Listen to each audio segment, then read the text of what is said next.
Talk shoes. Recorded live. Hello, this is William Finck, and this is Christogenea Saturdays. Thank you for listening tonight, and praise Yahweh. Tonight is Saturday, December 10th, 2011. Year's just about shot. Well, we got 1 year and 11 days to the end of the world, according to certain clowns.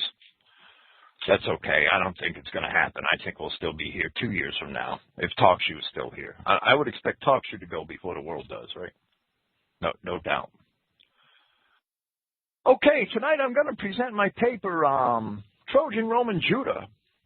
You know, when I first found Christian identity in 1997, a young man that I was acquainted with, well, he was 10 years younger than me anyway, he gave me some books, and he gave me some books to read, and identity was, of course, I had never heard of it. I had a racial awakening all of my life, and I knew that the Catholic Church was wrong, but because I knew the Catholic Church just had to be wrong, and any casual observer can see that's grown up in it. I mean, if they'd only open their damned eyes and take a look at what goes on there. I was turned off of Christianity altogether. Basically, I never believed in evolution. I always believed that there was a God and a creator, and that's only common sense, too, when you look at the creation itself. Ex nihilo nihil fit. Nothing comes from nothing. That's Latin, one of my favorite Latin sayings. The gentleman that introduced me to Christian identity, he had given me some books, the Abrahamic Covenant and Verboten. The Covenant People by W.J. Cameron, who was the editor of the Dearborn Independent for Henry Ford. Compares Your Heritage, not the big, thick collection of sermons, but the small, thin book that's just like about 40, 50 short pages. And I read those, and I was extremely interested, and I was more or less hooked, but I was still critical, right? I was still critical because I wanted to prove these things to myself, and I decided to spend my time reading the classics. Of course, I had plenty of spare time in those days. So I decided, I read Josephus and Tacitus, and that wasn't enough, and Herodotus, and I went on to Strabo and Thucydides, and I could give you a long list, but most of the names are probably foreign anyway. Well, anyway, the bottom line is I read all these books, and the classics convinced me that Christian identity is true. That we are indeed, that the people, for the most part, I mean, the Japhethites were there first, but even that is a part of our Christian identity faith, right? That the Japhethites had preceded us into Europe, the white nations of Genesis chapter 10, their distribution across the oikumene, or the inhabited earth, which is what I mean, that the Adamic Greco-Roman world, the white world, it is the Garden of God, as he explains it in Ezekiel chapter 31, as it's called there. That is the oikumene, that is the Adamic world, the white world. Well, we can, my Genesis chapter 10 paper discussed that at great length. I presented that here a few weeks ago. But it was the reading of the classics that sealed my assurance, my personal assurance that Christian identity is true, and that once that assurance was sealed, it's driven everything I've done ever since. There are papers on my website that of course, the 13 Christogenea historical essays, the first 13, the classical records identifying the Phoenicians, the classical records in Dorian and Danaan Israelite Greeks, which I hope to present them here shortly over the next couple of months. And tonight I'm going to discuss classical records and Trojan, Roman, Judah. I'm going to read a passage that's really not a part of this presentation. I didn't quote it in my paper. that's on the website. I'm going to go through a couple of things here tonight that aren't quoted in that paper on the website, but I'm also going to present the paper itself. This is from Diodorus Siculus. It's only a short passage I'm going to read. It's book 40, and it's a very fragmented book. We're lucky to have it. It's incomplete. Yeah, about half, I mean, that's a guess, right? Because since we don't actually have it, we really don't know. But about half of Diodorus Siculus's work, it is fragmentary and lost to us. And that's a damn shame. But that was a lot of the ancient classics we only have pieces of, what we only have quotes from, but we know they existed, but we don't have them anymore. Well, Diodorus Siculus wrote 40 books so far as we know. And he was not a historian, really. He was more of a compiler, and that's by his own admission, and he calls his work the Library of History. And he quoted from what he thought were all of the best sources available to him in his time. Now he was writing up until about 34, 35 BC, and that could be demonstrated simply from the things that he wrote about. So he died 35 years before Christ, 34 years before Christ, in there. And his Library of History is a real treasure because it comes from what he thought were the best historical sources, and he made a linear historical narrative. Diodorus also illustrates a lot of problems in historical chronology because his chronology is a couple of years off of the most popular mainstream historical chronologies compiled today. And that illustrates some of the problems in nailing things like Daniel's 70 weeks right down to the year, right? Because it covers such a long time, so long ago. Well, here's a quote from Diodorus Siculus, book 40. And in this, Diodorus is basically giving, now granted, this is 1,500 years after the fact, right? But it's about as good as we could do, and we're going to see a lot of many older histories which support this. Diodorus is basically giving the Egyptian side of the Exodus story. And if you want to really know how old political spin is, well, this story is perfect because the Egyptian side, and he's quoting a writer that lived a couple of hundred years before his own time. And I think this is Hecataeus of Abdera is the writer that he's quoting and compiled this from. And he says, when in ancient times a pestilence arose in Egypt, well, they're the plagues of the book of Exodus that we know. The common people ascribed their troubles to the workings of a divine agency. For indeed, with many strangers of all sorts dwelling in their midst, and that's a reference to the Hebrews, as we will see, and practicing different rites of religion and sacrifice, their own traditional observances in honor to gods had fallen into disuse. Hence, the natives of the land surmised that unless they removed the foreigners, that's what I mean by political spin, right? It's exactly the opposite of the biblical account. Their troubles would never be resolved. At once, therefore, the aliens were driven from the country, and the most outstanding and active among them banded together, and, as some say, were cast ashore in Greece and certain other regions. Their leaders were notable men,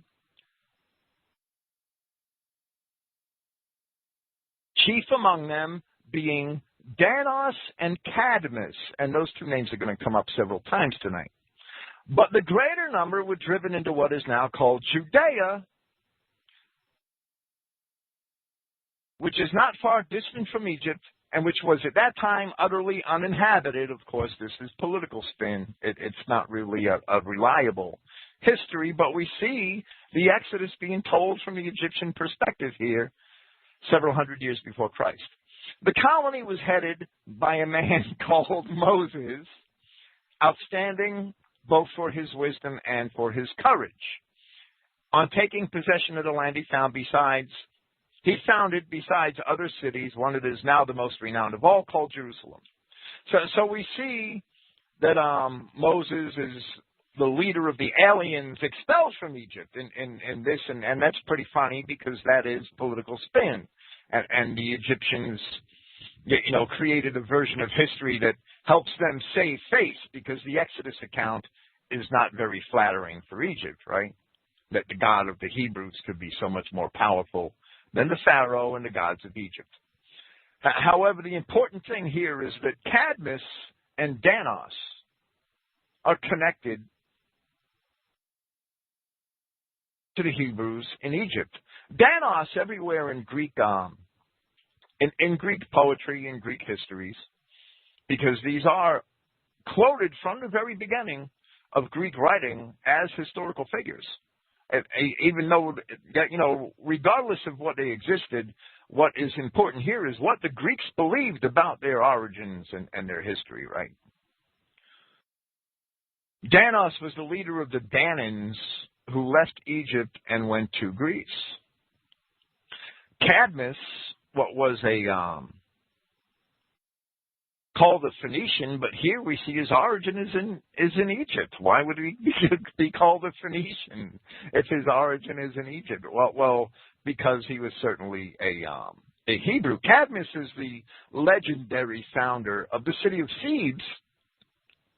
Thebes, in Greece, and that was a Phoenician city, and the tragic Greek poets described the people of Thebes as being fair and blonde-headed people, and there's no doubt they were white. And later on, Thebes actually sided. It was the only mainland Greek city that actually sided with the Persians in the Greek War, and didn't fare too well in the long run because of that. But basically, we see Danos and Cadmus, two of the leading mythological figures in the founding of Greece. We see them with their origin with the Hebrews in Egypt, and that's Diodorus Siculus, quoting from Hecataeus of Abdera. And I'll set that aside. I'll quote that again in a greater length when I present my essay on the Danaan and Dorian Greeks. I'm not sure exactly when. It might be this month. It might be next. It's going to be soon. I have in front of me Apollodorus, the library. Now, Apollodorus is a very late writer. He probably wrote, I think he may have written in the 2nd century BC. There's evidence he did not. There's evidence he wrote in the 1st century AD. He was tied in earlier times with a known Apollodorus who was an Athenian and a grammarian and of the 2nd century BC. Well, I believe that's who this Apollodorus is.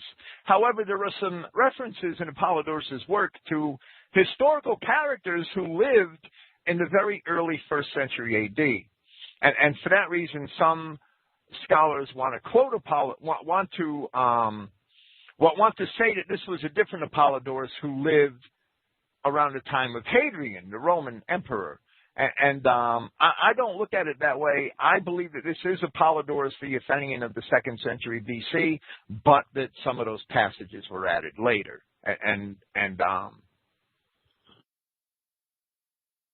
That's contrary to the beliefs of Fraser, J.G. Fraser, the British scholar who quoted this version I have in front of me.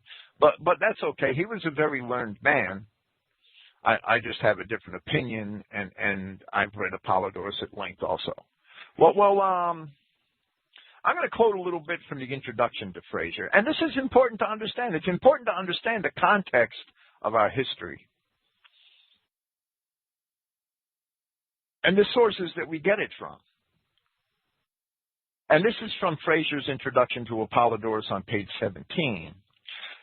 Turning now from the author to his book, we may describe the library, which is the name of Apollodorus' major work, as a plain, unvarnished summary of Greek myths and heroic legends, as these were recorded in literature. For the writer makes no claim to draw on oral tradition, nor is there the least evidence or probability that he did so. It may be taken as certain that he derived all of his information from books alone. Yeah, Apollodorus is not he's one of the minor sources.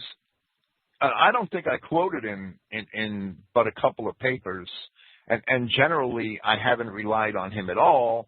I use Apollodorus as a reference because Apollodorus is written late, and because he did make a summary of all Greek mythology. It's kind of like, Apollodorus is like Greek mythology for dummies. If you want to read one ancient classic and understand Greek mythology, I would have to tell you to read Apollodorus, right? He used excellent authorities and followed them faithfully, reporting but seldom or never attempting to explain or reconcile their discrepancies and contradictions, because we do see discrepancies and contradictions in the Greek myths from Greek writers, that they had different opinions, the poets. Hence, his book possesses documentary value as an accurate record of what the Greeks in general believed about the early origin and early history of the world and of their race. The very defects of the writer are, in a sense, advantages which he possessed for the execution of the work he had taken in hand. He was neither a philosopher nor a rhetorician, and therefore lay under no temptation either to recast his materials under the influence of theory or to embellish them for the sake of literary effect. He was a common man who accepted the traditions of his country in their plain literal sense, apparently without any doubt or misgiving. So Apollodorus is also a compiler of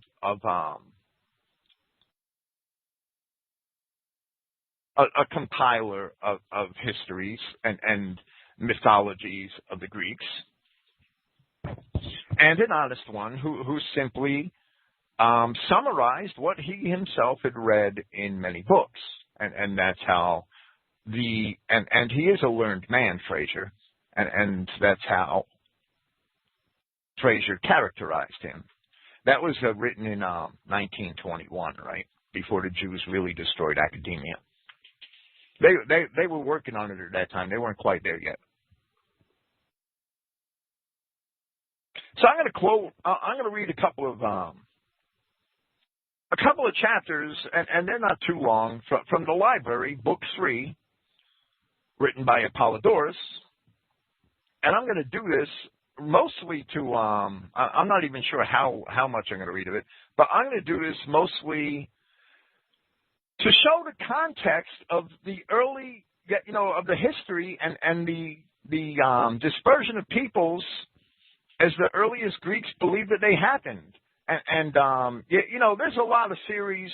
There's a lot of harebrained theories, mostly urged on by the Jews and by various pagans, that our race, that the Aryan race, originated in the far north and came south and invaded the Mediterranean world. And that just doesn't hold water.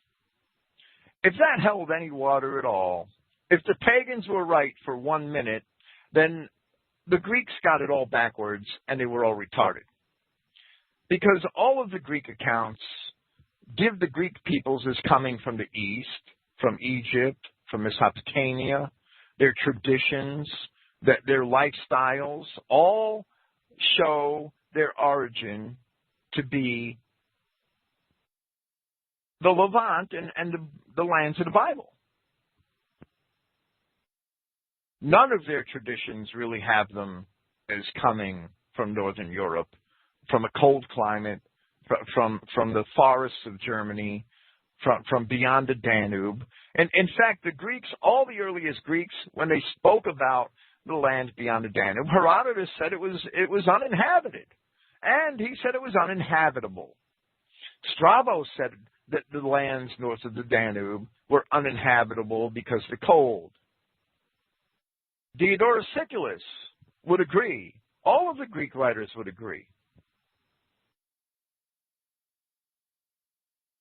The idea that Aryans came out of the northern climates and invaded the Mediterranean, it's a ridiculous idea because it flies in the face of all history. Hopefully we'll see some of that with Apollodorus tonight, and with our Bible shortly. Apollodorus, the library, Book 3. Having now run over the family of Inachus and described them from Belus down to the Heracles. And I got to speak about a couple of these names, right? And that, Apollodorus did that in Book 2, right? He described the family of Inachus and described them from Belus. Well, who was Belus?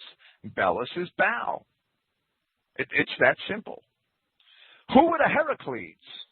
Well, the Heracles are the descendants of the mythical Heracles, of course. And there's a story in the epic cycle, and it was a story that was repeated all through Greek history, that the descendants of Heracles were rejected by the Danaans and the Argives. They were rejected from the Peloponnesus. And they left, and they went, and they brought the Dorians. And the Dorians invaded the Peloponnesus and destroyed it and drove the Danaans out or enslaved the Danaans that they didn't drive out and destroyed what archaeologists know as Mycenaean civilization. And the Dorians then inhabited it. And by all Greek accounts, that happened about 2 generations after the Trojan War. Now I know that a lot of this is going to be difficult to comprehend if we don't have a good timeline. So let me set a timeline. And this is a real rough timeline, right? I could be off 25, 50 years. It doesn't really matter for our purposes here tonight. Most mainstream archaeologists believe that Mycenaean civilization, which is the civilization of the Danaan Greeks that destroyed Troy in the Trojan War, that was established between 1600 and 1500 BC. That's not my opinion. My opinion is that the Danaans traveled to Greece from Egypt just before the Exodus, which is between 1500 and 1450 BC. And that's fine. And that they had moved in, as their own poetry says, they had moved into the Peloponnesus alongside people that were there previously. I would believe from my Bible that the people that were there previously and from archaeology, what were the Japethite tribes that had occupied Greece before the Danaans. So we have the Danaans in Greece around 1500 BC, let's say. And we have the Exodus around 1450 BC. And by all accounts, the Trojan War began around 1200 BC. Now, from 1450 BC until about 1050 BC or 1000 BC, that's the 400-year period of the judges in Israel. Just so that we have a brief understanding of the chronology. And Saul ruled somewhere around 1000 BC. And we had about 400 and something years of kings in Judah until Jerusalem was destroyed in 585 BC. And 300 years of kings in Israel in the northern kingdom before the Assyrians began to take them away around 740 BC. All this time, we don't have any Greek writing. Zero. According to our Greek sources, which are rather late, the Trojan War happened around 1200 BC. It ended around 1185 BC, which is still in the middle of the Judges period in Israel. It's pretty, advanced time in the period in the history of the children of Israel. And the Dorian invasion happened 2 generations later, or about 1100 BC, where the Dorians invaded the Peloponnesus in Greece, and the Dorians became the famous Spartans and Corinthians of later times. But the Danaan Greeks were always there in some element. They were called by the Spartans perioikoi, or the people who lived around Sparta, right? That many of the Danaans in the earliest accounts migrated north and went to Macedonia. And so did the Trojans after the fall of Troy. Go to those areas and found what we know as Illyria.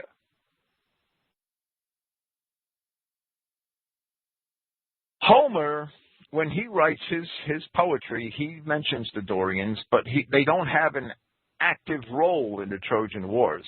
He only mentions them, and he mentions them as being on Crete. And we're going to see from Apollodorus that Crete has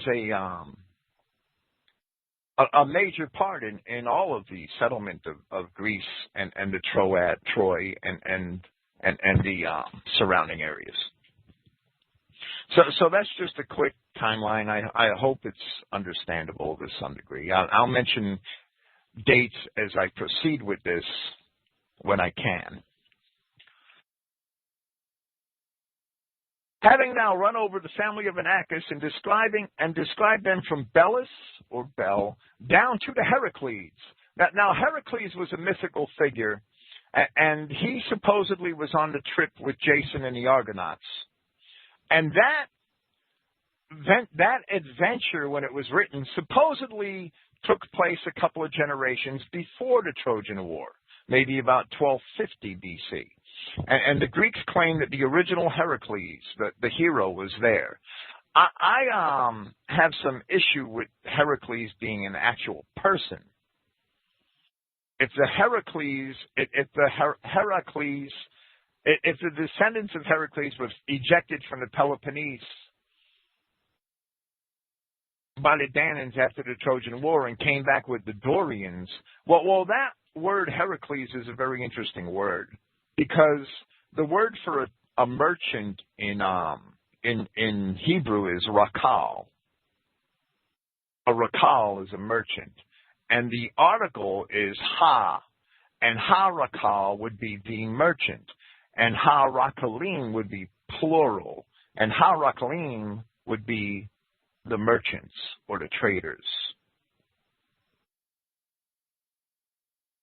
And the way I see it is that they were later personified into this hero Heracles. Now this is my opinion, but I think it has merit. If the Harakalim were ejected from the Peloponnese, and they went to Dor in Palestine, and they got the Dorians, because Homer has the Dorians in an intermediary position on Crete, and they got the Dorians to do their bidding, their fighting. And the Dorians came and invaded the Peloponnese, 1100 BC, by sea, which is how the Greek accounts say they got there. Well, that makes perfect sense. The merchants had a hard time in the Peloponnesus with the Danaans, and they went to Palestine, and they got the Dorians to come and kick their butts. Doesn't that sound like the Jewish bankers of Europe? That's my opinion, and I think that might be more closer to the story that the myths represent. But we'll proceed with Apollodorus finally. We have next to speak of the house of Agenor. For as I, meaning Apollodorus, have said, Libya had by Poseidon, the idol, two sons, Belus and Agenor. Now Belus reigned over the Egyptians and begot the aforesaid sons. But Agenor went to Phoenicia, married Telephassa, and begot a daughter, Europa, and three sons, Cadmus, Phoenix, and Celix. So we see that the Cadmus and the Phoenix that Diodorus Siculus said traveled from Egypt into Greece and established Greek cities. Well, we see that they have an association in Apollodorus with Phoenicia. And we see that Europa is the sister of Phoenix. In some myths, she's the daughter of Phoenix. But some say that Europa was a daughter, not of Agenor, but of Phoenix.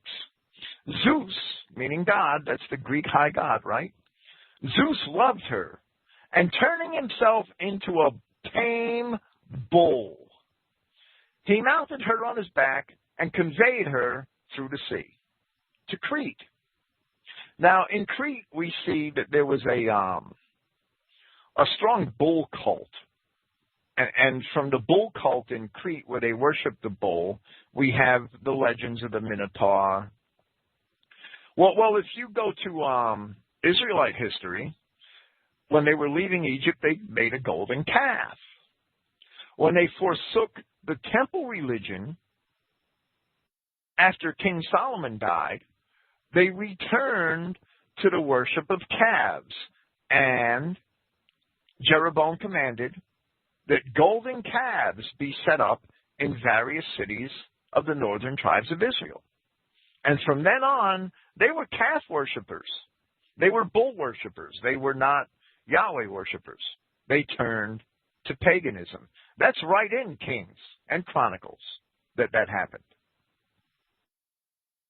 As soon as Solomon died, there was a command by the king to create a new priesthood and to create the golden calves so that the children of Israel of the northern tribes would not go to Jerusalem and be subject to the people of Judah and the religion of Judah.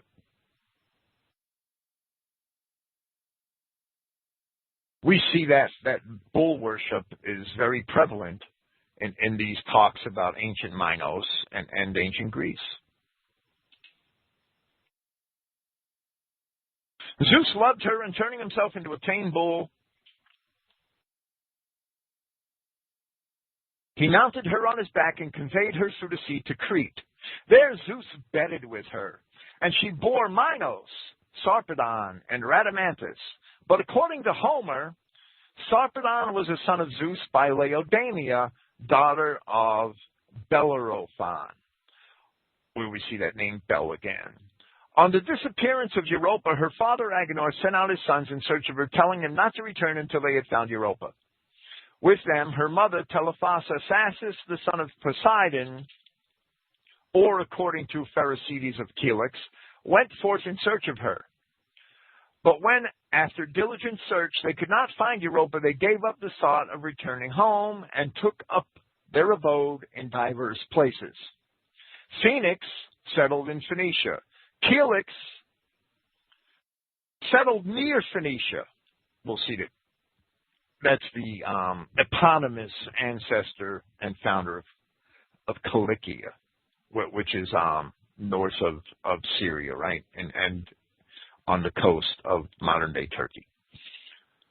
And all the country subject to himself near the river Pyramus he called Cilicia. And Cadmus and Telephassa took up their abode in Thrace. And in like manner, Thasus founded a city named Thasus in an island off of Thrace and dwelt there. Now this is Apollodorus, who is recording the earliest beliefs of the Greeks about their own origins. Now Asterius, prince of the Cretans, married Europa and brought up her children. But when they were grown up, they quarreled with each other, for they loved a boy called Miletus, son of Apollo, by Aria, the daughter of Cleochus. As the boy was more friendly to Sarpedon, Minos went to war and had the better of it, and the others fled. So we see Apollodorus demonstrating that grown men were fighting over a little boy, right? Miletus landed in Caria.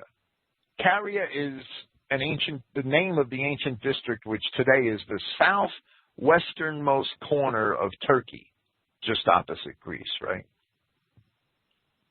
Miletus landed in Caria and there founded a city which he called Miletus after himself. And Sarpedon allied himself with Celix, who was at war with the Lycians, and having stipulated for a share of the country, he became the king of Lycia. And Zeus granted to him to live for 3 generations. But some say that they loved Antimnius, the son of Zeus, and Cassiopeia, and that it was about him that they quarreled. If you ever want to know what Paul of Tarsus meant by telling Titus not to pay any mind to vain genealogies, this is it. He doesn't mean not to pay any mind to your race and your origins, but not to heed vain genealogies. We see these all throughout the Greek poets, where they believe that they descended from one god or another or in some union with a woman, just like Genesis chapter 6. Rhadamanthus legislated for the islanders, but afterwards he fled to Boeotia and married Alcmena. And since his departure from the world, he acts as a judge in Hades, along with Minos. So the Greeks had a very a view of the underworld after death, which was very much like the Hebrews, right? Minos, residing in Crete, passed laws and married Pasiphae, daughter of the sun, and Persis. But Asclepiad says that his wife was Crete, daughter of Asterius. He begot two sons, to wit, Catreus, Deucalion, Glaucus. He begot sons, to wit, Catreus, Deucalion, Glaucus, and Androgeus, and daughters, Alcalae, Zenodice, Ariadne, and Phaedra. And by a nymph, Paria, he had Eurymedon, Thessalion, Croesus, and Philolaus, lover of people. And by Decaseia, he had Eucontius.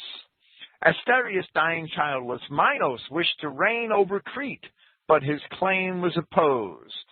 So he alleged that he received the kingdom from the gods. And in proof of it, he said that whatever he prayed for would be done. And in sacrificing to Poseidon, he prayed that a bull might appear from the depths, promising to sacrifice it when it appeared.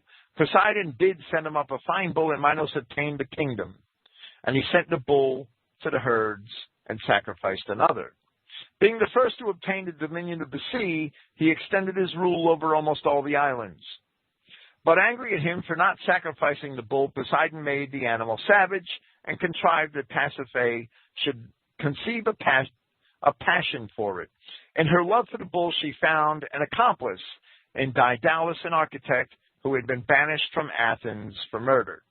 He constructed a wooden cow on wheels, took it, hollowed it out the inside, sewed it up in the hide of the cow, which he had skinned, sewed it up in the hide of the cow, which he had skinned. Okay, it's a wooden cow with the skin of a dead one. And set it in the meadow in which the bull used to graze. Then he introduced Pasiphae into it, and the bull came and coupled with it as if it were a real cow. And she gave birth to Asterius, who was called the Minotaur, the idea that a woman could have a child that's half person and half bull.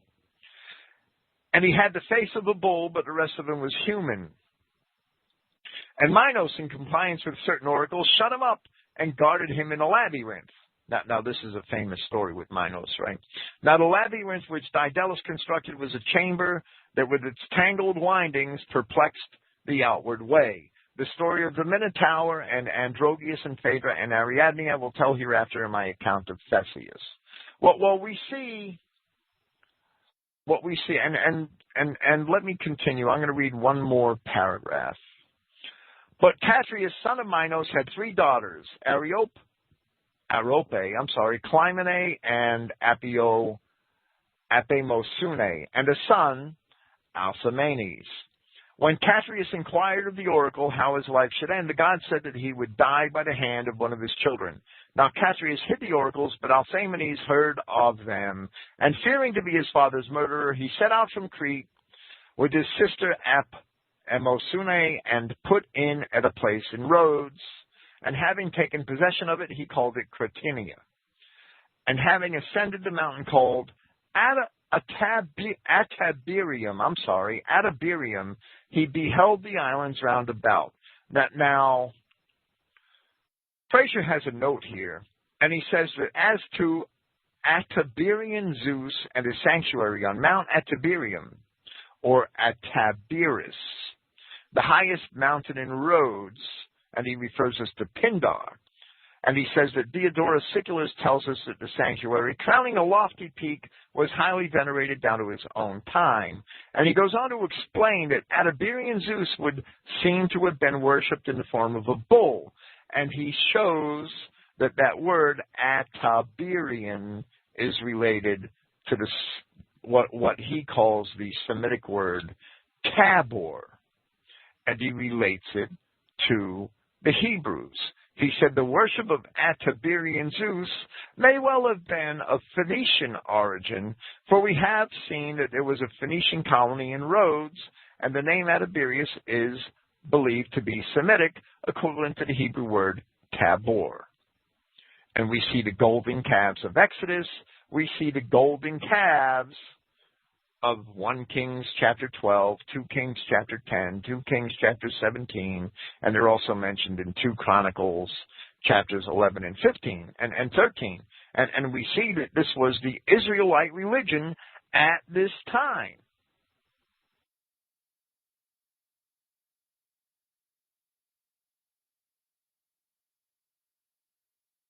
If we've observed,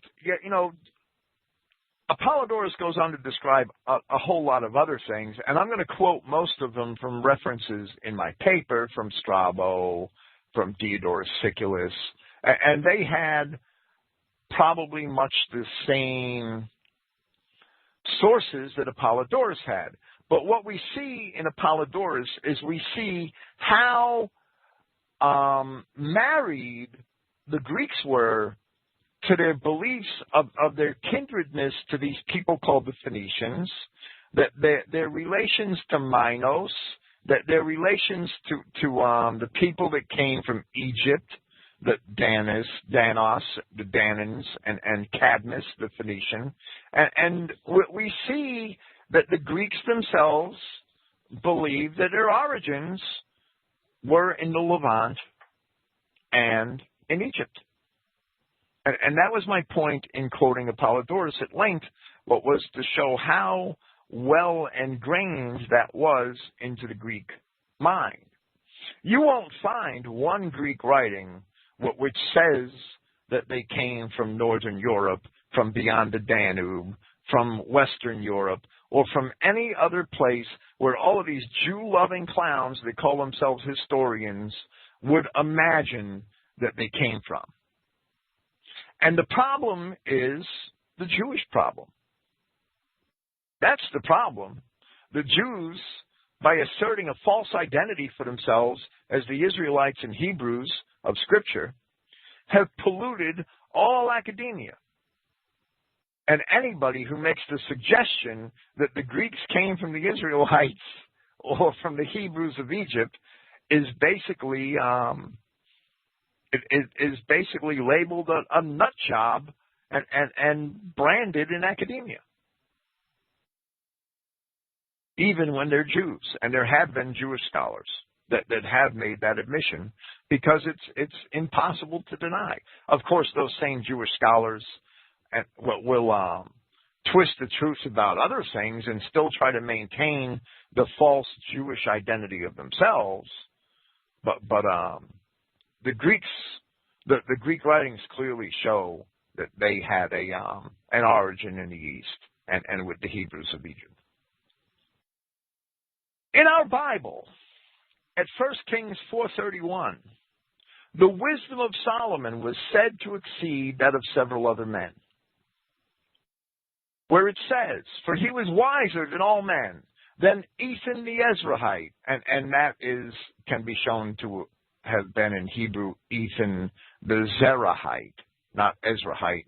And we know that Hebrew words are written backwards, and that there are other instances of the King James translators translating them forwards when they should have been transliterating them backwards. And Heman, and Calcol, and Darda, the sons of Mahol. This is 1 Kings 4:31. And his fame, meaning Solomon's fame, was in all the nations round about. Yet the only other place in the Bible that these apparently great men, Ethan the Zerahite, and Haman, and Calcol, and Darda, the sons of Mahol, the only other place in the Bible they are mentioned, even though they're great enough to be compared with Solomon's wisdom, is in 1 Chronicles 2:6. And in 1 Chronicles 2:6, we learn that these are the sons of Zerah, the son of Judah.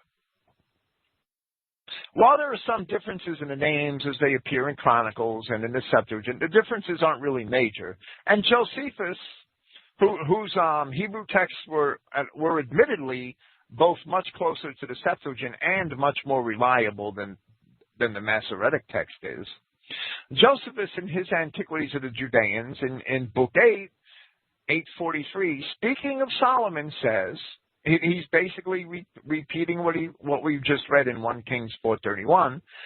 He says that he, meaning Solomon, also excelled and distinguished himself in wisdom above those who were most eminent among the Hebrews at that time for shrewdness. Those, I mean, were Ethan and Haman and Calcol and Darda, the sons of Nahal, who we learn is a son of Zerah, the son of Judah. Examining Genesis 46:12, we learn that when Jacob went to Egypt, Zerah went along also, but no sons of Zerah accompanied him. I mean, the text takes the time to tell you how many people went to Egypt with Jacob, and none of the sons of Zerah are with him. While he may have had a wife, Zerah, or wives with him, as Genesis 46:26 insinuates, and Pharez had his own 2 sons with him, Zerah went to Egypt without children. Much later, during the Exodus, we see that there were descendants of Zerah with the Israelites, and they're mentioned in Numbers chapter 26, verse 20. Yet, while the records of the census in the desert mentioned the tribes of the sons of Pharez, naming them by name, Zerah's sons, who must have been notable men, as we see in Genesis chapter 46 and in Chronicles, are not mentioned individually in any of those censuses. Is it merely a coincidence that these names of Zerah's sons, while they appear nowhere in the Bible except these 2 places, turn up in Greek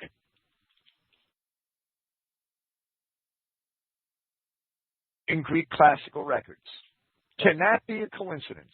These men with whom Solomon was compared must have been great men, and so why shouldn't we, not finding them in the Hebrew records, look to the records of, as the text says, those nations round about for the deeds of these men? And of course, we should, being told so many times elsewhere that Abraham's offspring would indeed become many nations. Now, if we don't have an affirmation of that promise for the foundation of our Christian faith, then our history is and the promises are worth nothing. But we do have an affirmation of the promise. We do have that in the foundation of our Christian faith if we look for it. And we do find it in history. In Greek literature, Dardanus, and the Greeks, let me say something about Greek. Every Greek word ends in the letter S, or the letter R, or the letter N, unless it's a vowel, unless it ends in a vowel. There's only a couple of exceptions to that. The exceptions are the preposition ek,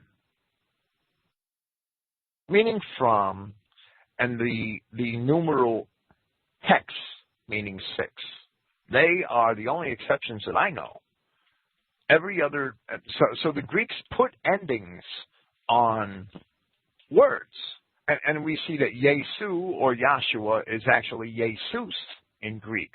The Greeks put that S on the end because every Greek word that doesn't naturally end in a vowel, they added they made sure it added in an S, an N, or an R. That makes it easier to parse Greek too from the inscriptions. Darda would become Dardanus in Greek very naturally. In Greek literature, Dardanus is the founder of the settlement in northwest Anatolia, which became known as Troy. Its principal city was known by 2 names, either Ilias or Ilium after Ilos, one of Darda's descendants, or Troy after Tros. Both of these are descendants of Dardanus. And this is talked about in Strabo and his geography in Book 13. Homer, the great Greek poet, confidently gives a genealogy from Dardanus down through Ilos and Tros and several other generations as far as Priam, king of Troy, when the city was destroyed by the Greeks. Homer was very confident that he could present the genealogy of Priam from Dardanus, the mythological founder of the colony where the city was founded, all the way down to Priam. And I believe it's 5 or 6 generations. I don't have it in my paper or in my head, but it's only 5 or 6 generations. That's it. It's not much. It's not more than that. The larger district around Troy became known as the Troad, and the Greeks claimed that the walls of the city were built by the sea god Poseidon, as we see in Diodorus Siculus, Library of History, Book 4. Throughout Homer and throughout later Greek literature, the Trojans are called Dardans, or sometimes Dardanians, after Darda, after Dardanus. But sometimes Homer mentions Trojans and Dardans together, and that only distinguishes the Dardans of Troy from those who dwelt in other cities around Troy. We are told by Strabo, Book 10 of his geography, where he's citing Homer, that the Lycians, the people of Lycia, are also Dardans. Well, we just saw that relationship also spelled out in the pages of Apollodorus, where some of the other descendants of the brethren of Helix and Cadmus the Phoenician and Phoenix had also taken Lycia as their own land, right? Lycia would be inland in Anatolia. It would be above Pamphylia. So Pamphylia is the district on the southern coast of modern Turkey, what would have been ancient Pamphylia, and Caria would be next to it on a corner, and Lycia would be right above it. We are told that the Lycians are Dardans, Strabo Geography, Book 10, and that Dardans are also found among the Illyrians, and that's in Strabo's Geography in Book 7. From Homer's Iliad, Book 2, it is clear that the Dardans dwelt in other towns throughout the region that became known as the Troad.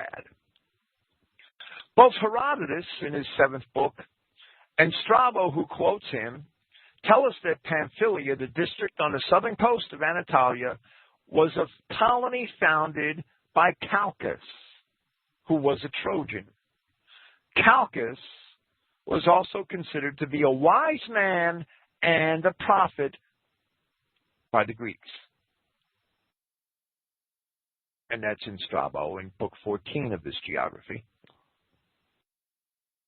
If Dardanus is not Darda, and if Calchas is not Calcol, and remember I said that the Greek language, every word that didn't end in a vowel ended in an S, an N, or an R. And here we have Calcol becoming Calchas.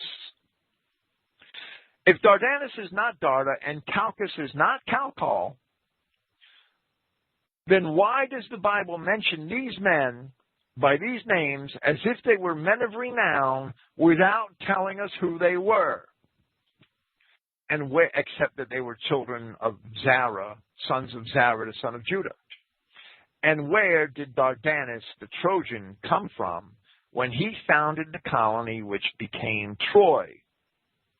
The Greek myths only tell us that they came from Crete, but they were originally from Egypt and Phoenicia. That's the Greek myths. That's what we just read in Apollodorus. Now, some may object and claim that the Trojans were nothing but Phrygians and people, and that's actually been claimed by mainstream historians. And the Greek tragic poets such as Euripides and Aeschylus called them Phrygians, and they were being demeaning. Homer never called them Phrygians, and neither did other earlier writers. Homer did name Phrygians and Thracians, these people were known to the Greeks, among those who aided in Troy's defense in Book 2 of the Iliad. And Strabo notes the error by the tragic poets. Strabo says that Euripides and Aeschylus are in error for calling the Trojans Phrygians in the 12th book of his geography. The geographer tells us of the territories held by the Phrygians before the Trojan War, and that they were not in the Troad, and that the Phrygians were a division of the Thracians, which is corroborated elsewhere. And Strabo mentions that on several occasions in 5 of his books. While the Adamic Israelite Trojans, as I'm asserting here, may have had intercourse with and even intermarried with the Adamic Japhethite Thracians, the word in Genesis 10, verse 2, which is Tyrus in the King James Version, if you check Strong's Concordance, Strong spells, he transliterates that word in the English letters as Thiyrac, and the C is soft. And that would be Thyras, or Thyras, and that would be Thrace. The Tyrus of Genesis 10:2 represents the people of Thrace. While the Adamic Israelite Trojans may have had intercourse with and even intermarried with the Adamic Japhethite Thracians, that would simply be another fulfillment of the prophecy found at Genesis 9:27, that Japheth would dwell in the tents of Shem, and the Trojans surely were not Phrygians. They were a distinct people who came to the Troad by sea.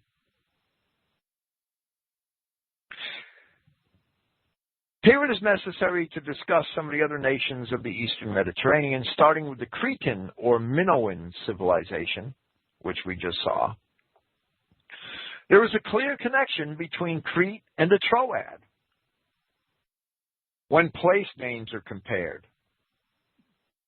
Strabo makes this comparison in the 10th book of his geography, where he cites in common not only the name of the famous Mount Ida, a famous mountain in ancient Troy, which was also the name of a mountain in Crete, but he also names places such as Dicte, Pitna, Hippocorona, and Samonium, and demonstrates that those names were names of places in ancient Troy and in ancient Crete. The Kabiri, and this is interesting, the Kabiri were gods worshipped among the Pelasgi. The Pelasgi were the pre-Trojan people of Samothrace, and they were also the name which the Greeks gave the people that were in Greece before the Greeks were, before the Danans and the Dorians were. The Kabiri were gods worshipped among the Pelasgi in Samothrace, which is called Samos by Homer. Samothrace is an island off the coast of the Troad. Herodotus describes it, Strabo describes it. George Rawlinson, who was a very learned man, notes in his translation of Herodotus, in Book 3, Chapter 37, that the Kabiri were Pelasgic gods, and E.H. Blakely, the editor of the Everyman's Library edition of Herodotus, published by Knopf, adds that the word is connected with the Semitic word Kabir, which means great. Dardanus was later credited, or I would say he was blamed, for bringing the worship of the Kabiri from Samos to Troy, where they were worshipped, and they were identified with the Idahian dactyli of Crete. So we see that these Kabiri, who were the gods of the Trojans in ancient times, they're mentioned very often. They're mentioned by Herodotus. They're mentioned by Strabo. They were idols that happened to have a Hebrew name. Imagine that, the Trojans worshiping idols that had a Hebrew name. And this is an established fact of history.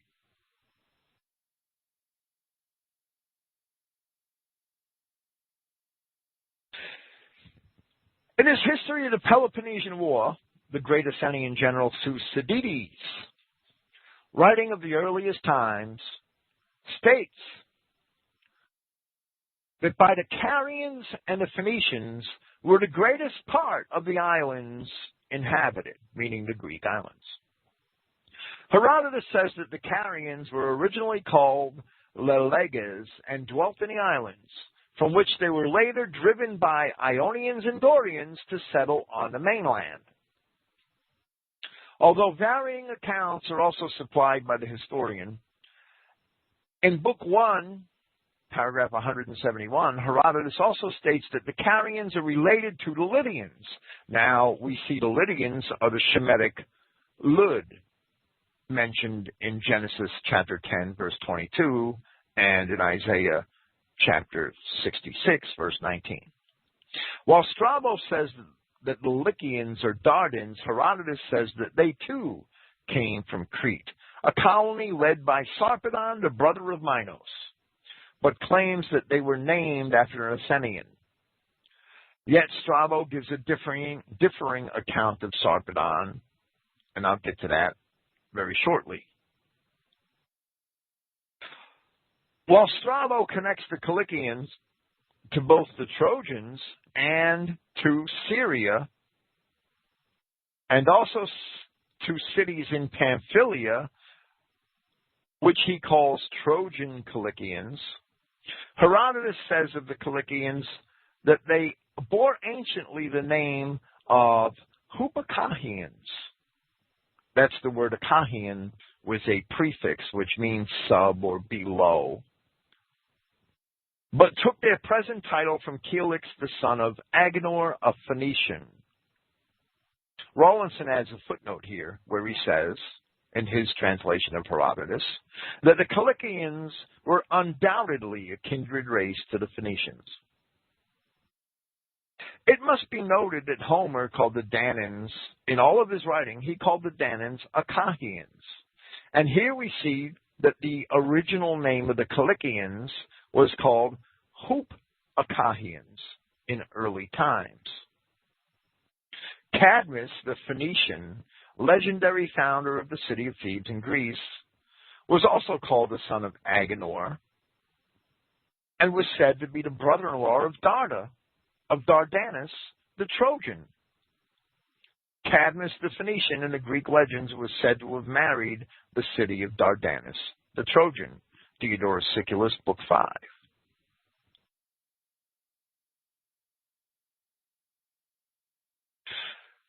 Strabo states that the Leleges and the Cilicians were closely related to the Trojans in his 13th book of his geography, and that the Cilicians were settled in the Troad even before they colonized Cilicia, and that Homer puts Cilicians in the Troad along with the Dardans. Of the Pamphylians who we have seen are related to the Trojans, Strabo states that but the Pamphylians, who share much of the traits of the Cilician stock of people, do not wholly abstain from the business of piracy, for which the Phoenicians in earlier times were most famous. The Carians dwelt in and around Miletus in southwest Anatolia, southwest modern Turkey. I hate to call it Turkey. Having taken Sarpedon from the Cretan Miletus as their founder, they settled the Thermalae in the country which is now called Lycia, and they say that these settlers were brought to Crete by Sarpedon, a brother of Minos. So when we see Lycians in the Bible, and they are in there a couple of times, we know where they came from. Herodotus called the Greek Thales of Miletus. Thales of Miletus was considered one of the first great Greek philosophers. Herodotus called him a man of Phoenician descent. Strabo debates the identification of the Leleges with the Carians, but he explains that they inhabited the same territory together, and also that the Leleges also inhabited a part of the Troad from which they were driven after Troy's fall. Carians, including men of Miletus, and Lycians are all mentioned by Homer among Troy's defenders. The Minoans themselves were said to have spread west and colonized at least as far as Sicily. That's in Diodorus Siculus, Book 4, and Strabo, Book 6, Strabo's Geography, Book 6. And the Cretans founded Bahiatis in Macedon and Brentesium in Italy, among other places. So we see that the earliest Greek accounts of Greek origins has the Greek spreading from the southeast of the Mediterranean to the north and the west of the Mediterranean. And these are consistent throughout all the Greek writings.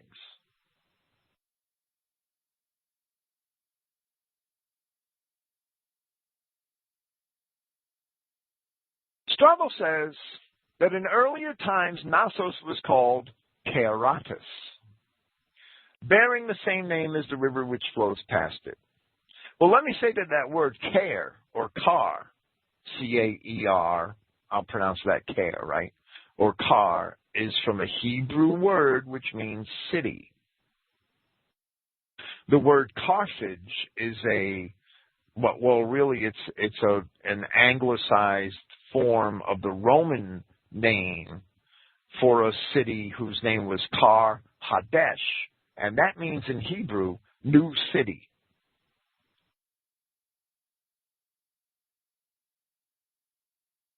Another river on Crete is a famous river mentioned by all the Greeks. It's named the Yardanus, and it's spelled almost exactly the same as the name of the river in Palestine, which is Jordanos, I-O-R-D-A-N-O-S, instead of I-A-R-D-A-N-O-S.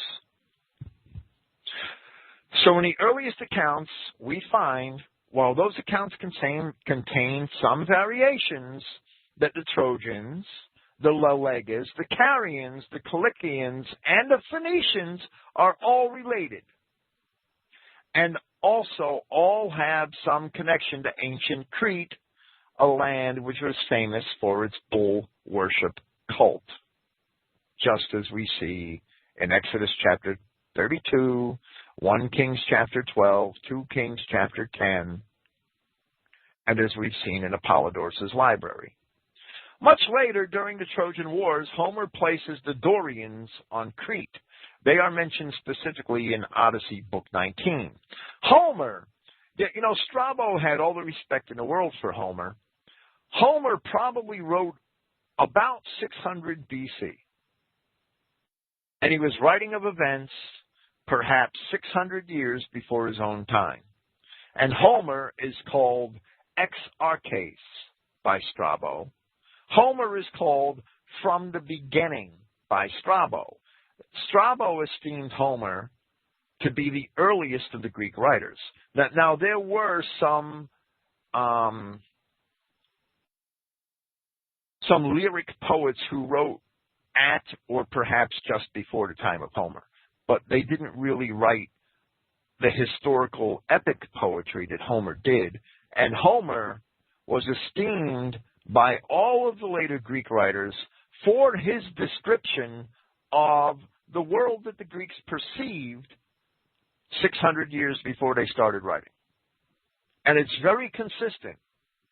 Homer's poems, of course, where they come with gods and myths, we have to dismiss that stuff.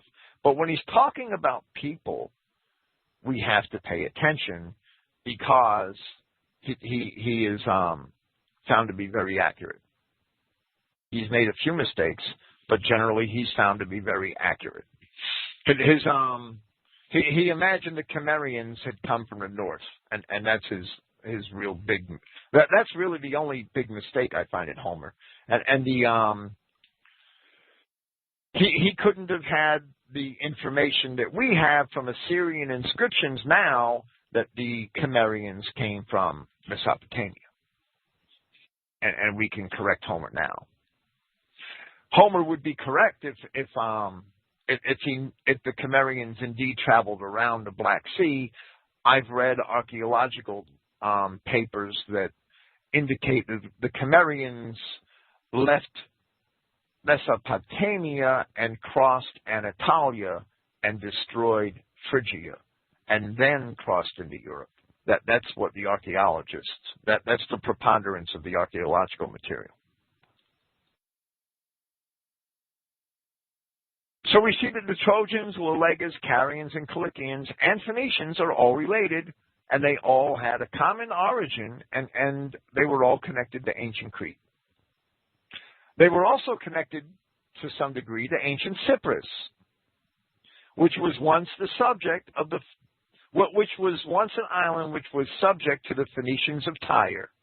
And Josephus, Antiquities, Book 9, and Ezekiel 27:6 both support that.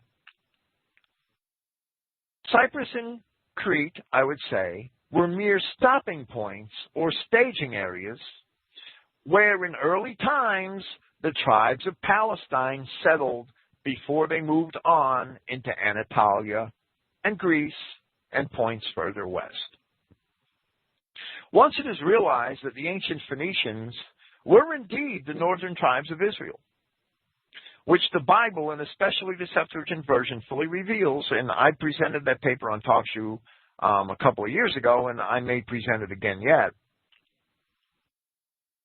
and that the Trojans, related to the Phoenicians, as we have just seen explained in the Greek records, had descended from Judah through Zara.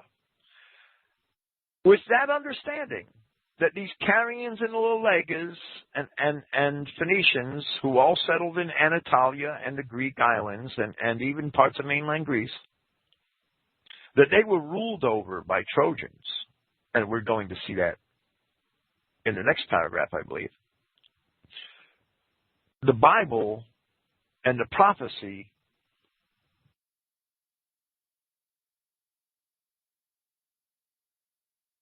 and the promises and the history, they all come to life. They all begin, the realities of biblical prophecy all begin to materialize. The scepter shall not depart from Judah, nor a lawgiver from between his feet until Shiloh comes. That's Genesis 49:10. This statement was made perhaps 700 to 750 years before David, the first Judahite king in Israel, received the scepter there for the line of Pharez. Pharez, the son of Judah. Strabo says of the Trojans that they waxed so strong from a small beginning that they became kings of kings. Strabo describes the Trojan royal dynasty which ruled over all the related peoples.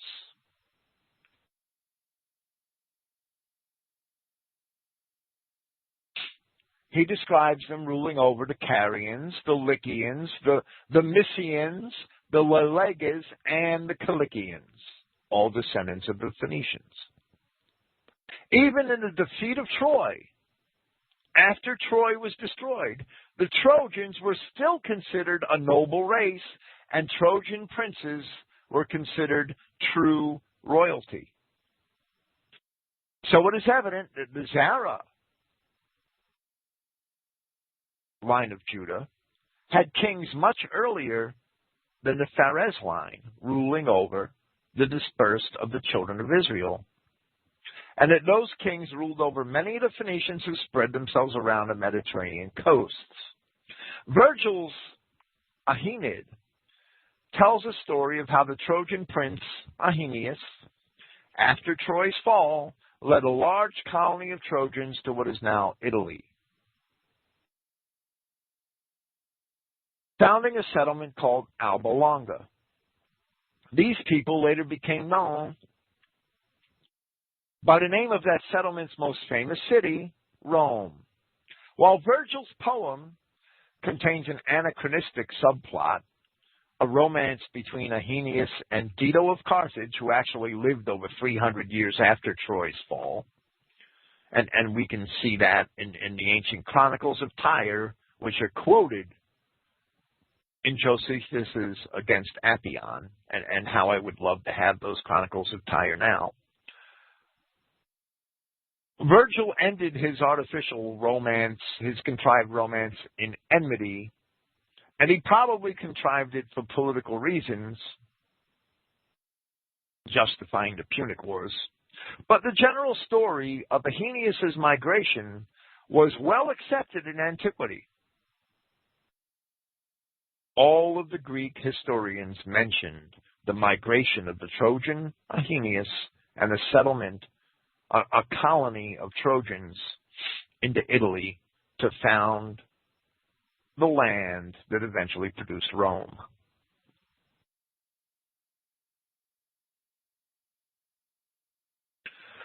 According to Homer, the Lydians were allies of Troy. We see that the Lydians were Semitic people. They were Semites, just like the Hebrews. Homer mentions them in Book 2 of the Iliad as Trojan allies. And the Etruscans of Italy claimed to be a colony of Lydians. And Strabo wrote that, and Herodotus wrote it, and Tacitus wrote it in the Annals of Rome. So if we understand the alliance which the Lydians had with the Trojans, and we understand that the Lydians already possibly had a settlement of Etruscans in Italy, that then the settlement of Trojans which followed is all the more plausible.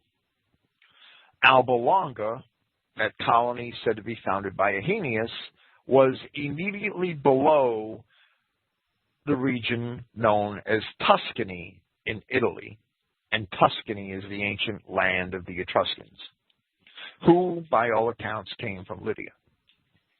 Strabo tells us that the migration of Aeneas is, quote-unquote, a traditional fact, along with the diaspora of other Trojans, which he talks about in Book 3 of his geography. And he also discusses at length several places where the Trojans settled in Book 6 of his geography and in other places. He also relates the descent of Julius Caesar, which was claimed to be from Aeneas, the Trojan prince. And Virgil also mentioned that. It was mentioned how Alexander the Great also claimed to be a descent from Trojan princes. And Strabo goes on to infer that Alexander's claim is not as well supported as Julius Caesar's is. Now, Strabo was writing in Greek, and he really had no axe to grind against a fellow Greek, right?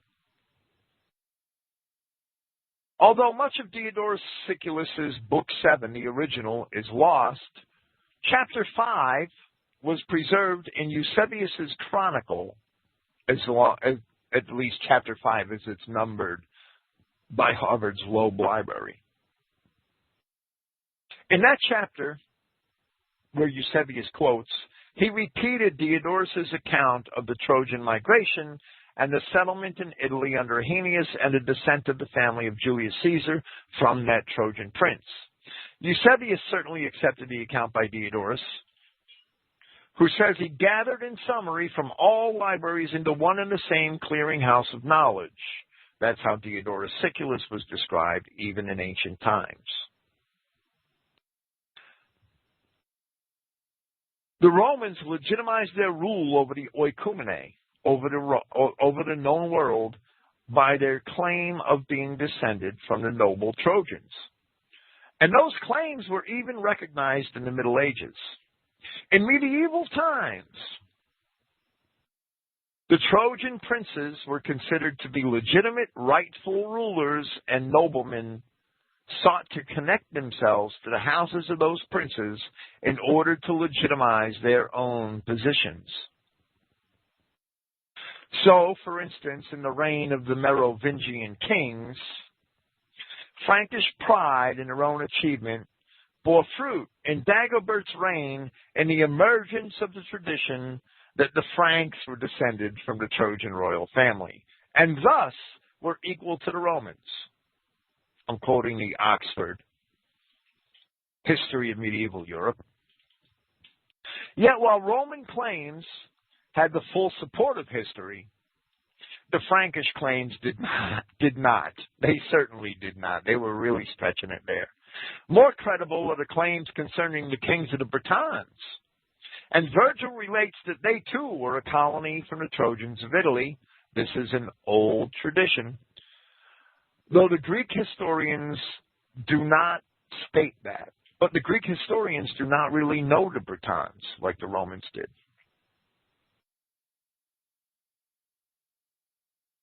Diodorus Siculus does tell us of the British that they used chariots, even as tradition tells us the old Greek heroes did in the Trojan War.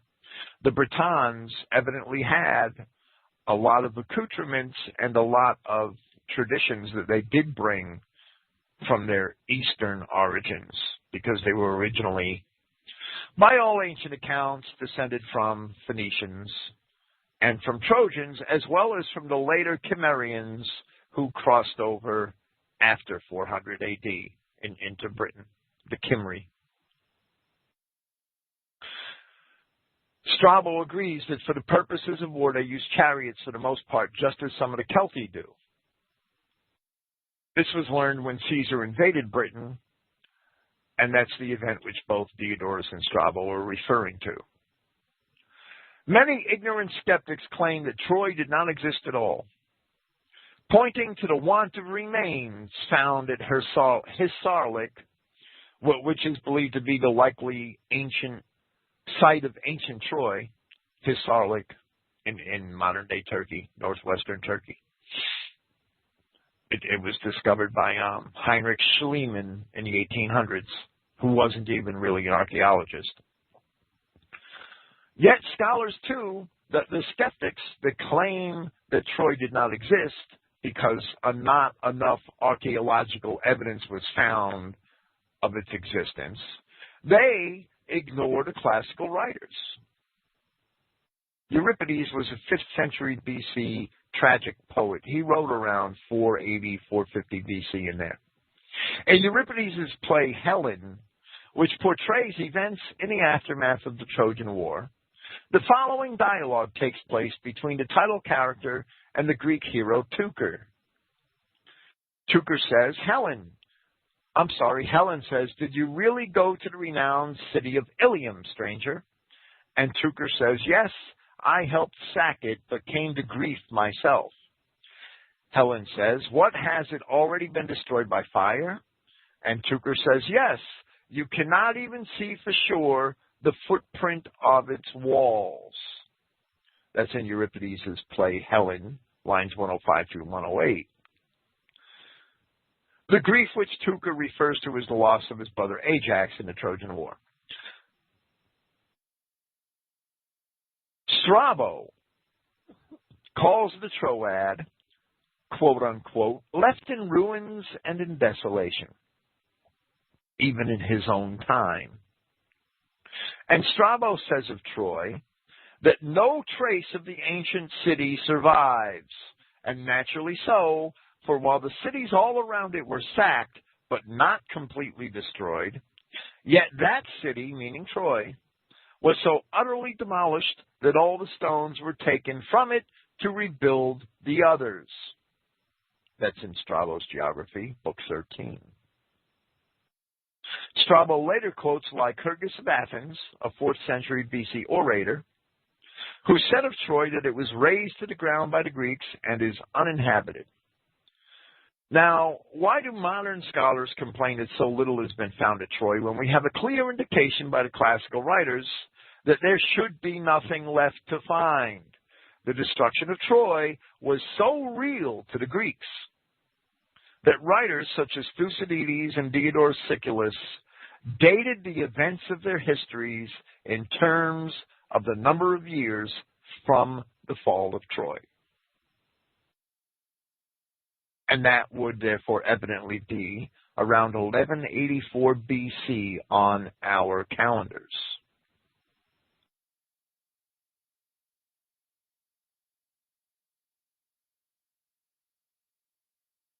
The story of the noble Trojans may surely be continued from the records of the Romans, showing their connection to the Britons and the settlement of the Malaysians in Ireland, along with the closer examination of the Trojan diaspora in the Greek records. However, it is not intended to do so here. It is only hope that one realizes that from the earliest dispersions of the children of Israel, that the scepter certainly did not depart from Judah. And that while the coasts of Europe were first settled by Japhethites, by the Ionians and the Rhodians and the Thracians and others, the children of Israel surely did inherit the oikumene as the Bible promised. And this is only a small part of the ongoing story. The much later Greek historian Procopius, for instance, he tells us that the Byzantine Roman Emperor Justinian came from a Dardanian tribe in Illyria. Therefore, he was also of the same bloodline. The verity of these ancient historical accounts may be ascertained with an inspection of both Old Testament prophecy and New Testament testimony. Daniel 9:25 dates the coming of Messiah the Prince for us, which is Yahshua Christ. At Daniel 9:26, Daniel tells us that after the crucifixion, the people of the Prince that shall come shall destroy the city. The methods of the translators in both the King James and the Greek of the Septuagint showed it from the earliest times men insisted that the prince of verse 25 and the prince of verse 26 were two different persons. I would assert that that's ridiculous. The Hebrew word is the same, the subject does not change, and there is no grammatical compulsion for assuming that these are two different princes. The Messiah, the prince of verse 25, is the same prince, Jesus Christ, to whom the people of verse 26 belonged.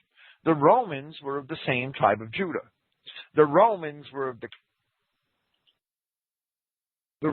were the kinsmen, avengers of the Christ. It is evident that the translators themselves could not conceive of how the Christ could have some other people from outside who would destroy Jerusalem, the supposedly holy city, which they imagined to be inhabited by his people, and it wasn't. In reality, as it is surely attested to us in history and in the Bible, the true Israelite people of Yahweh was spread across the oikumene, the inhabited world, long before the time of Christ, and most of the inhabitants of Jerusalem left behind were of the Canaanite, Edomite adversary, today's Jews. The Romans, being descended from the Israelite tribe of Judah, surely were the people of the prince of Daniel chapter 9, verse 26. Paul, addressing the Romans, in his epistle to the Romans, chapter 16, verse 20, Paul says that the Romans would crush Satan, meaning the adversary. The Romans would crush Satan under their feet. In other words, the Romans would destroy the Canaanite, Edomites of Jerusalem, and they certainly did. Paul knew that the Romans were Israel. Paul told them as much throughout his epistle. And we're going to discuss a few of those things now. This is especially apparent in Romans 1, chapter 1, verses 18 through 25, which could only be spoken of Israelites, and Romans chapter 2, and Romans chapter 4, and Romans chapter 7, and Romans chapter 11. And I'm going to discuss some of those chapters now. I will start by quoting Romans chapter 1, verses 18 through 25. Paul is addressing Romans. He is not addressing Judeans and practitioners of Judaism in Rome. And the proof is in the epistle. Paul says, "For the wrath of Yahweh is revealed from heaven upon all profane and unjust men who withhold the truth with injustice. Because that which is to be known of Yahweh is visible among them, since Yahweh has made it known to them. Namely, the unseen things of his from the creation of the order are clearly observed, being understood in the things made, both of his eternal power and divinity. For this they are inexcusable. Because knowing Yahweh, knowing God, they thought of him not as God, nor were they thankful, but they became foolish in their reasonings and were darkened, their hearts void of understanding. Alleging to be wise, they became fools. And they changed. Now, we don't see Jews doing this in Rome. We see Romans doing this in Rome. They changed the estimation of the incorruptible Yahweh into a resemblance of an image of corruptible man and birds and four-legged animals and reptiles. On which account Yahweh handed them over to uncleanness and the passions of their hearts, their bodies to be dishonored among themselves. Everyone who exchanges the truth of God with falsehoods and reverences and serves the creation rather than the Creator, who is praised for the ages, truly. Let me say that in Rome, and all of the Roman records reflect this, and all of the archaeology reflects this. In Rome, the original word, the original name of their god was Jove. And Jove is spelled I-O-U-E. Josephus, writing in Greek, says that the name of God can be spelled with 4 vowels. In Greek, not in Hebrew, he means in Greek, because he was writing in Greek. And that could only mean that it was spelled I-O-U, and then the last vowel is arguable. It could be an eta, it could be an epsilon, it could be an alpha. Yahweh. In any case, it's the exact equivalent of the Roman high god Jove in the Latin spelling. It's the exact equivalent. There's no doubt. Today's academics, they refute that. They contrive all sorts of arguments against it because they can't imagine that there were any worshipers of Yahweh outside of their precious Jews. Today's academics strive to maintain that false identity which the Jews have made for themselves. Paul told the Romans that they had the truth of God. Yahweh says that he only knew the children of Israel. He says that throughout the Old Testament. He only knew the children of Israel. Amos 3:2 and many other scriptures. Romans chapter 2, verse 14. For the nations which do not have the law, Paul's not saying Gentiles, he's saying ethnoi here. For the nations, and we're going to see very soon which nations Paul means when we get to Romans chapter 4. For the nations which do not have the law, by nature practice the things of the law, these not having law themselves are a law, who exhibit the work of the law written in their hearts, bearing witness with their conscience, and between one another considering accusations or then defending the accused. The work of the law written in their hearts. Yahweh said in Jeremiah chapter 31 of the children of Israel that he would make with them a new covenant and write his law in their hearts. Paul is referencing that very thing. Paul knows that he is talking to a portion of the dispersed children of Israel where he addresses the Romans. He's not talking to aliens. He's talking in the fulfillment of Scripture and of prophecy made long before time. And that's consistent throughout the epistle to Romans and throughout all of Paul's epistles. And we will see that perspective fortified shortly. Romans chapter 2, verse 22 to 29. Declaring not to commit adultery, do you commit adultery? Loathing idols, do you commit sacrilege? You who boast in the law, through transgression of the law do you dishonor Yahweh? Indeed, the name of Yahweh through you is blasphemed among the nations, just as it is written. For circumcision indeed profits if you would practice the law, but if you are a transgressor of the law, your circumcision becomes uncircumcision. Therefore, if the uncircumcised should keep the judgments of the law, would his uncircumcision not be counted for circumcision? Then the uncircumcised from nature, in other words, those who are uncircumcised in the skin, who is fulfilling the law shall judge you who through writing and circumcision are a transgressor of the law. Paul is talking about the disaffected and disobedient Judeans, and he's talking rhetorically. One by appearance is not a Judean, and not by appearance in the flesh is circumcision. Well, Paul's not talking about racial appearance. This isn't a license to bring people of other races into the covenant. Paul is only talking about the difference between uncircumcised Israelites and circumcised Israelites. It could be argued that Paul knew that the Romans were of the tribe of Judah, and that he was talking about uncircumcised Judah and circumcised Judah. And he is saying one in concealment, but in concealment is one a Judean, and circumcision is of the heart, in spirit, not in writing, of which approval is not from men, but from Yahweh. And there are several times in the Old Testament scripture where Yahweh begged the children of Israel to circumcise their hearts, and where he said that he would circumcise their hearts. And this again is another reference to the oracles of the prophets. Jeremiah 4:4, circumcise yourselves to Yahweh and take away the foreskins of your heart, you men of Judah and inhabitants of Jerusalem, lest my fury come like a fire and burn that none can quench it because of the evil of your doings.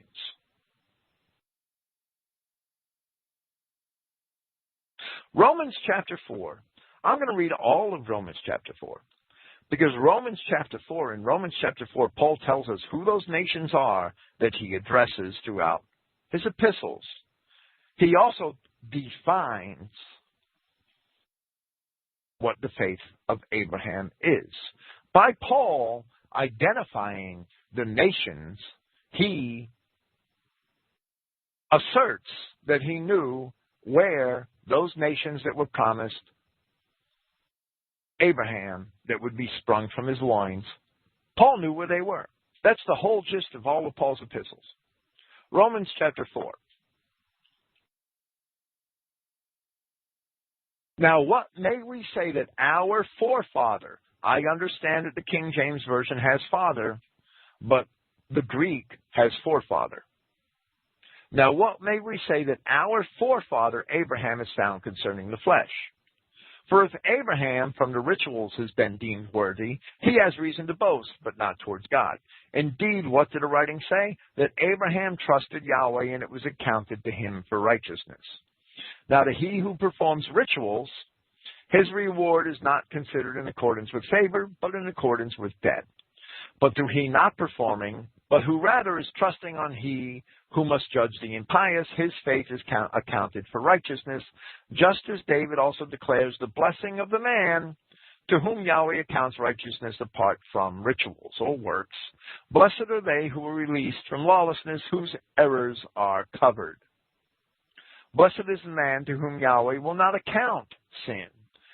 Is this blessing then on the circumcised or also on the uncircumcised? Indeed, we say that faith was accounted to him for righteousness. How then was it accounted? Being in circumcision or in uncircumcision?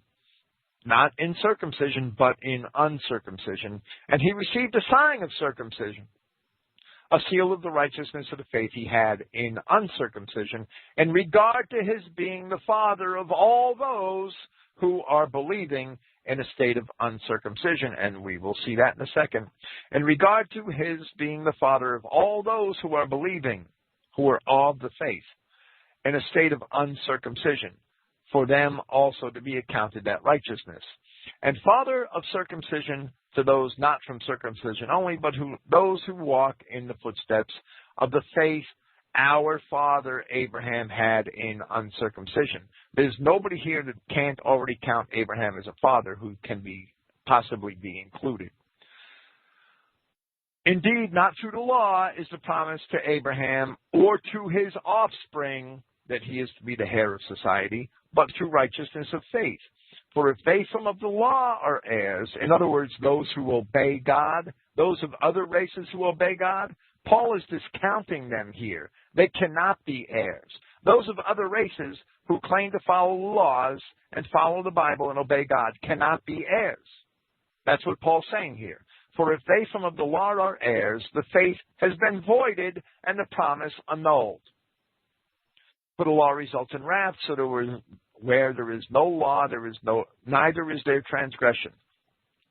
Therefore, from of the faith that in accordance with the favor, then the promise is certain to all of the offspring, not to that of the law only, but also to that of the faith of Abraham, who is the father of us all. Paul's writing to Romans. He knows they are Israelites.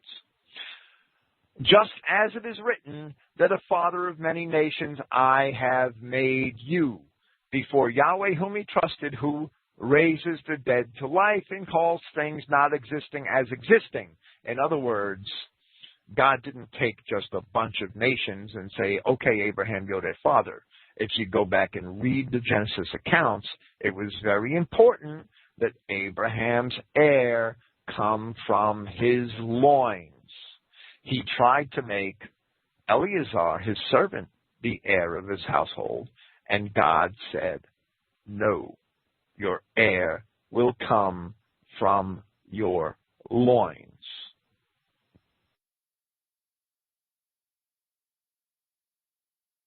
Therefore, Paul's saying that Yahweh calls things not existing as if they existed. Yahweh knows, God knows that he can fulfill his promises. He knows that when he says something, it will be made true. And it was. It was made true in Isaac and in the descendants of Isaac. In Isaac shall thy seed be called. These promises can't apply to anyone who is not a literal genetic descendant of Isaac and of Jacob after him. Just as it is written that a father of many nations I have made you before Yahweh whom he trusted, who raises the dead to life and calls things not existing as if they existed. Who contrary to expectation believed, for which he would become a father of many nations, according to the declaration, thus your offspring, your sperma, will be. So we see that Paul is asserting that the faith of Abraham was Abraham's belief that when Yahweh told him that his offspring, his seed, his sperma would become many nations, Abraham believed him. And for that, Abraham was deemed righteous. Paul is telling the Romans here that Abraham is their forefather and that they are part of this seed. And we've seen in history where that is entirely plausible right out of the pages of the Greeks, of their poets and of their historians.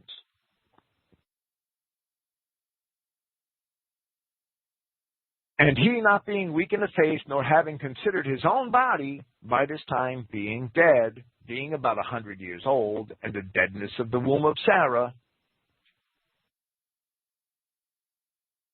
but at the promise of Yahweh he did not doubt and disbelief. Rather, he was strengthened in faith, giving honor to Yahweh, and having full satisfaction that what he promised, he is also capable of doing. God didn't lead some Negro by the ear and say, okay, you're a child of Abraham. God didn't go get a bunch of sand niggers or a bunch of Chinamen and say, okay, you're children of Abraham. God told Abraham, your seed would be those nations. Your offspring would be those nations. Abraham believed it, and for that he was justified. For that reason, it was also accounted to him for righteousness. Moreover, it was not written regarding him only that it was accounted to him, but also regarding us, to whom it is destined to be accounted, to those who believe in he who raised Yahshua our Prince from death.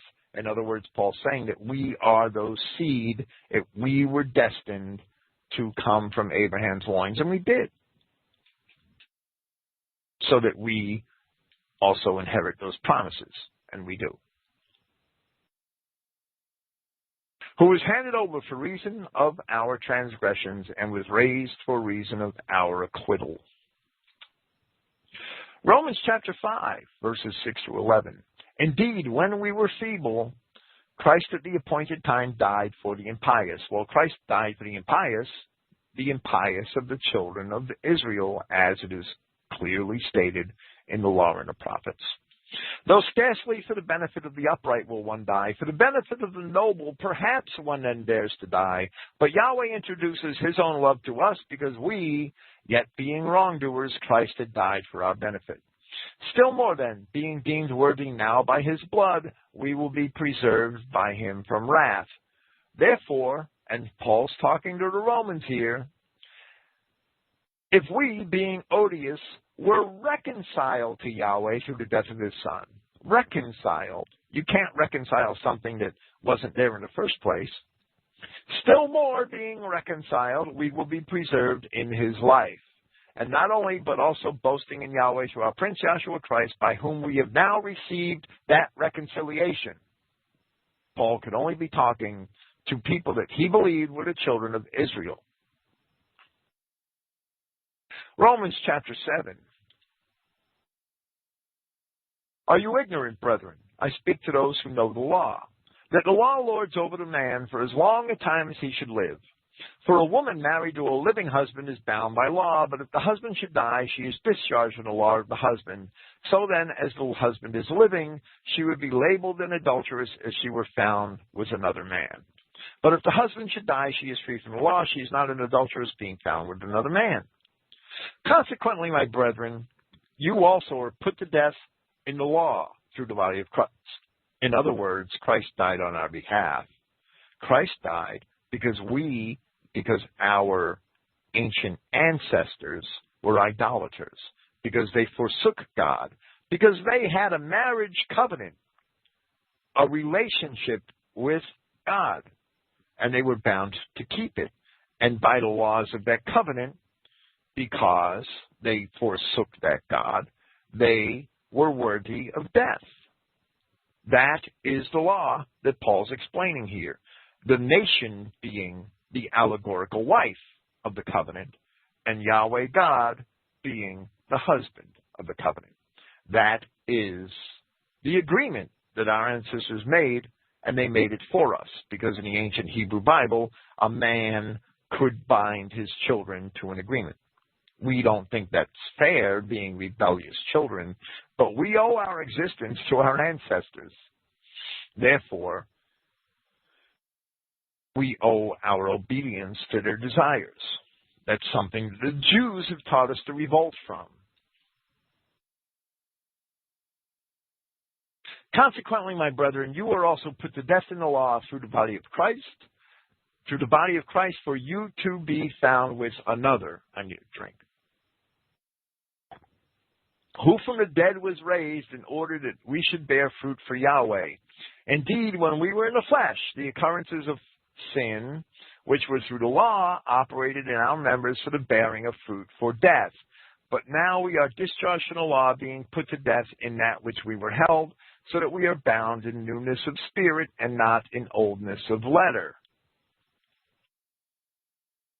Paul is explaining that these things applied to the Romans. He's speaking to those among the Romans who know the law. Jeremiah chapter 3, verse 1. They say, if a man put away his wife and she go from him and become another man's, shall he return unto her again?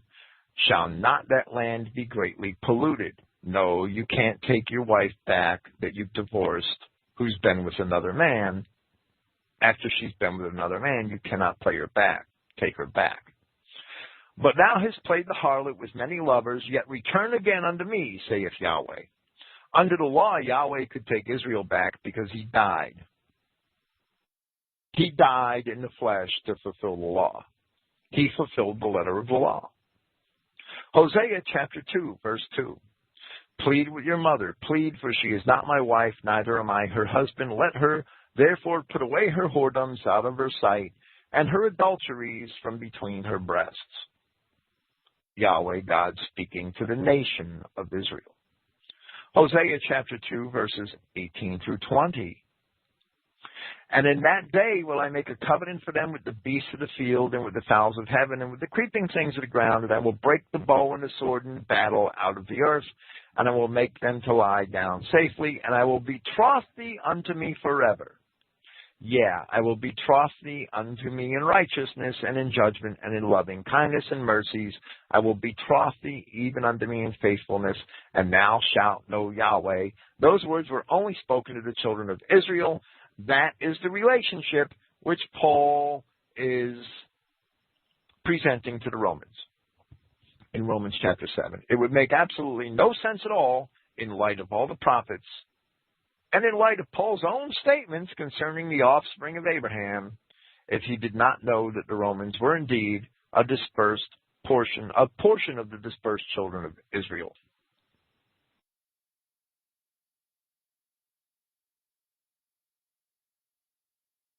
Indeed, as many as are led by the Spirit of Yahweh, these are the sons of Yahweh. Therefore, you have not taken on a spirit of bondage anew to fear. This is Romans chapter 7.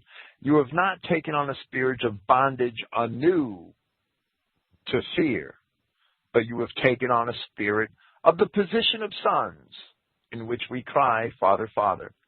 That same Spirit bears witness with our spirit that we are the children of Yahweh, and if children, then heirs indeed of Yahweh, and joint heirs of Christ. If indeed we suffer together, then we shall also be honored together. Throughout the entire Old Testament, even though Adam is called the Son of God, Yahweh only gave that position of sonship to the children of Israel, and therefore in Deuteronomy 14:1 he says, ye are the children of Yahweh your God. Again, Paul is appealing to the Old Testament. Romans chapter 8, verses 30 to 33. Now what may we say that the nations not pursuing justice, and we see those nations are the nations which descended from Abraham's seed, because Yahweh made him a father of many nations. This can be established in history, and they are all the nations Paul went to. That's why there are no epistles of Paul to the Egyptians. There are no epistles of Paul to the Arabians. There are no epistles of Paul to the Hutus, to the Tutsis, to the Canaanites, to the Nubians. We don't have any of that. There's no epistles of Paul to the Indians. They don't exist, and they never would exist. That the nations not pursuing justice have happened upon justice, but that justice is from faith. Paul is contrasting the people in Judea to the people of the dispersion. And he says, but Israel pursuing a law of justice with justice did not attain, meaning the people of Judea. In Romans chapter 9, Paul explains how he only cares for his brethren according to the flesh who are in Israel. And he explains that not all those people in Israel are of Israel. And he explains the relationship between Jacob and Esau. And he explains that the Israelites, the true Israelites in Israel, are vessels of mercy, and the Edomites are vessels of destruction. So all these things have to be taken in context. Here Paul is comparing the Israelites of the dispersion, the nations which came from Abraham's seed, as he explains in Romans chapter 4, with the remnant in Israel in Palestine. But Israel, pursuing a law of justice with law, did not attain. Why? Because it was not from faith, but from rituals. In other words, they believed that they had to keep the temple rituals, and they did not accept the gospel of Christ. They clung, even the legitimate Israelites, and we see plenty of that in the New Testament and in the book of Acts. Even the legitimate Israelites, a lot of them clung to the rituals, and they refused to change and followed the Pharisees and the Judeans and the Edomites in rejecting Christ. But they have stumbled at the stumbling stone, just as it is written, behold, I place in Zion a stumbling stone and a rock of offense, and he who is trusting of him shall not be ashamed. Christ is the stumbling stone. All the Jews tripped on it. That's why they never converted to Christianity. If they had converted to Christianity, then they would have lost their identity as Judeans.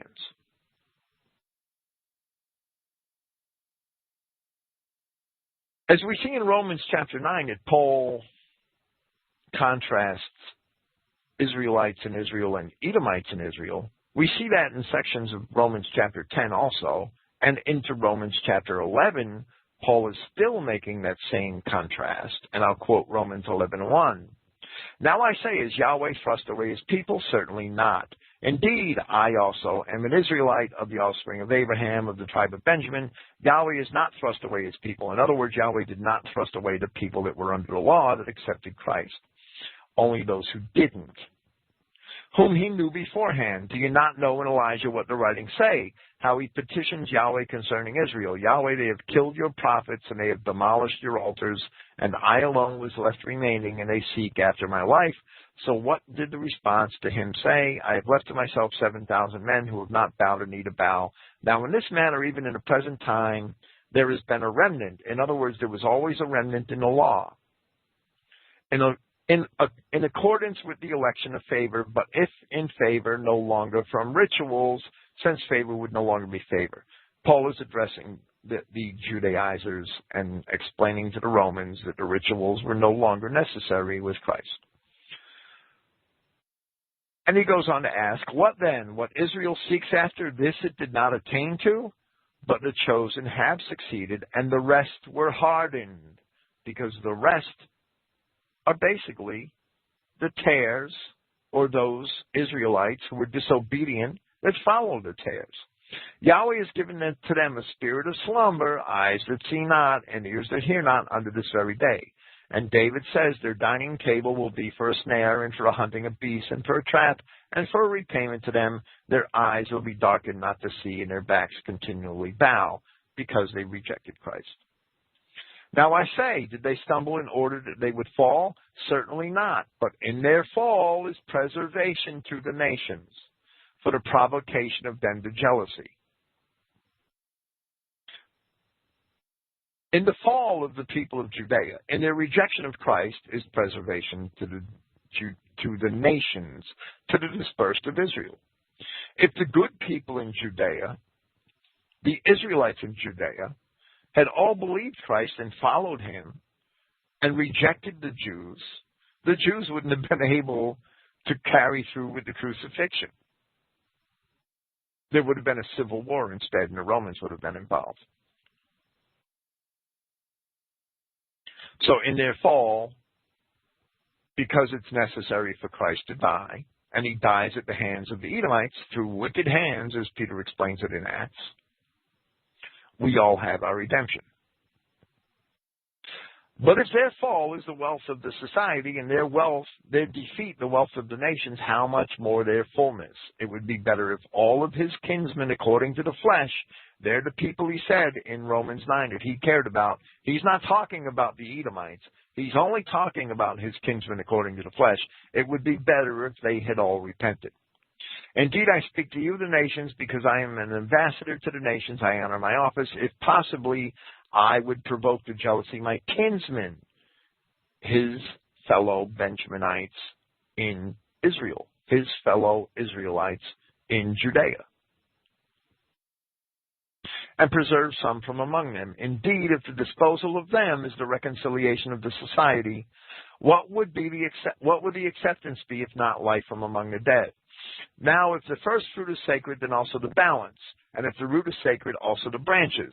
But if some of the branches have been broken off, and you, being of a wild olive tree, were grafted in among them, having become a partaker of the richness of the root of the olive tree, you must not exult over the branches, but if you exult, you will not sustain the root, or the root you.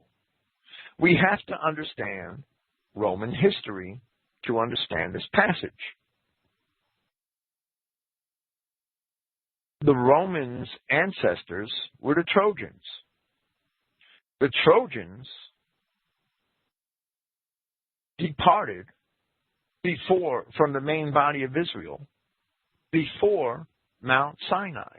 The Trojans departed from the main body of Israel, the people that became the Trojans, before the law was given to the Israelites. When Paul talked to the Corinthians are Dorian Greeks. Paul told the Corinthians in 1 Corinthians chapter 10, all of our fathers were baptized in the cloud and in the sea with Moses. That's what he told the Corinthians. That is true of the Corinthians. It's not true of the Romans. The Corinthians, being Dorian Greeks, their ancestors came to Greece from Dor in Palestine about 1100 BC. Their ancestors were with Moses in the Exodus. Their ancestors were with Joshua in the conquest of Palestine. They dwelt in Palestine with the law until about 1100 BC, when a whole bunch of them decided to pick up and move. And they migrated by sea to Crete and then to the Peloponnesus and established their cities in the land that they took from the Danaans. But they had that history of the law and the relationship with God, the marriage relationship with Yahweh that all of Israel had. That's why Paul doesn't talk to the Corinthians about having to be grafted in. That's why he doesn't make the analogy, the allegory that they were wild olives. Because their ancestors did have the law and had the cultivation of the ancient kingdom and had the opportunity to keep, they still blew it. They still went off into idolatry, but they had the opportunity to keep the law and the prophets. The Romans, while Paul says that they were Israel and they had the law written in their hearts, they were wild olives because their ancestors didn't go through that history. Their ancestors weren't at Mount Sinai. Their ancestors did not receive the law. Their ancestors left from Egypt, or possibly even earlier than that, from the coasts of Phoenicia, before Jacob went down to Egypt.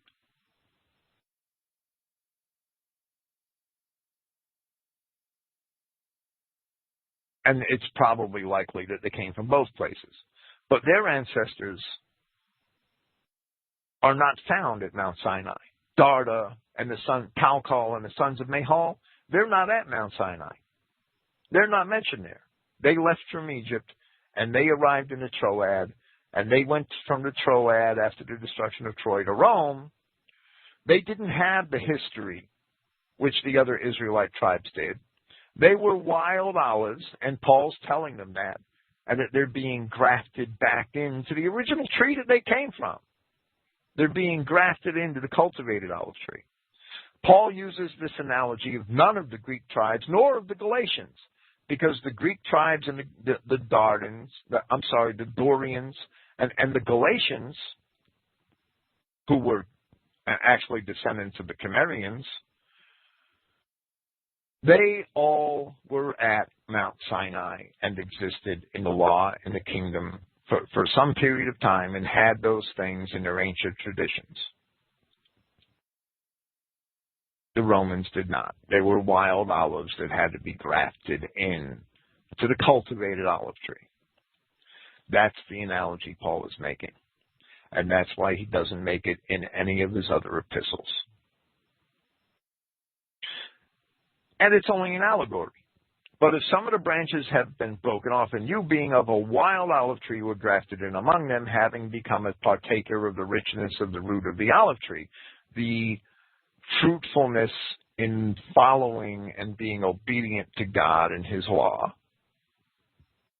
You must not exult over the branches, but if you exult, you will not sustain the root, nor the root you. Now you will say those branches have been broken off in order that I would be grafted in. Paul's making an allegory because the people, his kinsmen, his Israelite brethren in Judea rejected Christ. And they're going to be destroyed. They're going to be destroyed in the wars against the Romans unless they repent and lose their identity as Judeans and become Christians. And the Christians of Judea, they had the warnings of Christ concerning the destruction of Jerusalem, and they got out before it was destroyed.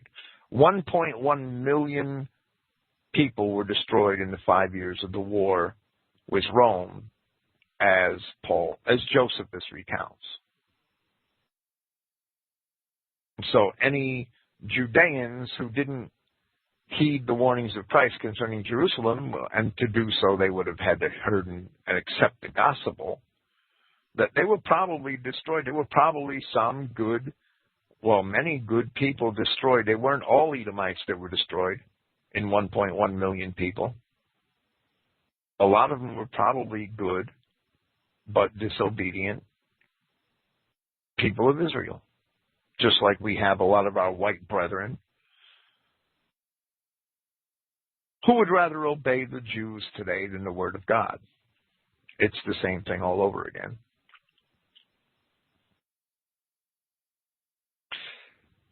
Indeed, if Yahweh spared not the natural branches, perhaps you may not be spared. Behold then the goodness and severity of Yahweh, certainly upon all those who have fallen, severity, but the goodness of Yahweh upon you, if then you abide in that goodness. Otherwise you will also be cut off. Moreover, they also, if they do not remain in disbelief, shall be grafted in. So Paul's not talking about a racial tree. He's talking about an allegorical tree and a society of Christians in obedience to God, because the broken off branches, the natural branches, may also be grafted in. They're all olives. That's the important thing. There aren't any grafting in of figs. Men don't gather grapes from thorns or figs from thistles. There are no grafting in of cypress trees here or palm trees. That's not possible. They're all olives. They're all Israelites. And I hope that was made clear tonight, both from Paul's epistles to the Romans and from the ancient Greek writings and the origins of many of the Greeks themselves. And we could, I will cover the other paper I wrote on this topic in a few weeks, classical records and the origins of the Danaan and Dorian Greeks, which also discusses much of the archaeological evidence and historical evidence. And we'll see that the other Greek tribes also came from the children of Israel, except the Essenians, the Ionians. The Ionians are Japhethites. Thank you for listening tonight, and praise Yahweh. Good night.